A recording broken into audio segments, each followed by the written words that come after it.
A Basic History of the United States, Volume 4, The Growth of America, 1878 to 1928, by Clarence B. Carson. Chapter 1. Introduction.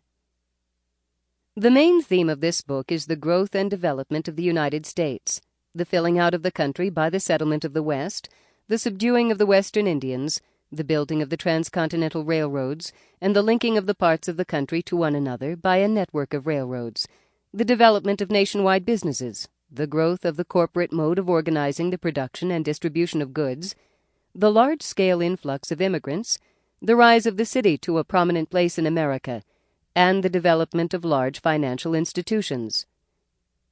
During the years from the 1870s through the 1920s, the United States also assumed an increasingly influential role in international affairs. Within little more than a century of coming into being, the United States had grown from a few colonies, remote from the centers of world trade and power in Europe, into an industrial and agricultural colossus. Both American agricultural and industrial products were competing for their share of world markets. On the world scene, Great Britain was the leading naval and commercial power in the 19th century. From the 1820s onward, Britain ceased to be a threat to the United States and became instead a great influence for freedom in the world.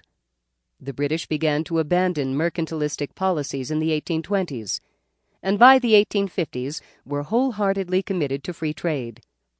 Britain's parliamentary government and constitutional monarchy served as a model for country after country in Europe, and was being imitated in other places in the world as well. Broadly speaking, the 19th century was the great age of expanding freedom, and quite often Britain was in the forefront. Population increased rapidly in many lands, but the prosperity which resulted from the spread of free trade and less restricted enterprise was more widespread than ever. Many things undoubtedly contributed to British preeminence, but the central one is the liberty to manage their own affairs which the people enjoyed. An English historian has noted that, until August 1914, a sensible, law-abiding Englishman could pass through life and hardly notice the existence of the state beyond the post office and the policeman. He could live where he liked and as he liked. He had no official number or identity card. He could travel abroad, or leave his country forever, without a passport of any sort of official permission. He could exchange his money for any other currency without restriction or limit. He could buy goods from any country in the world on the same terms as he bought goods at home. An Englishman could enlist if he... Sample complete. Ready to continue?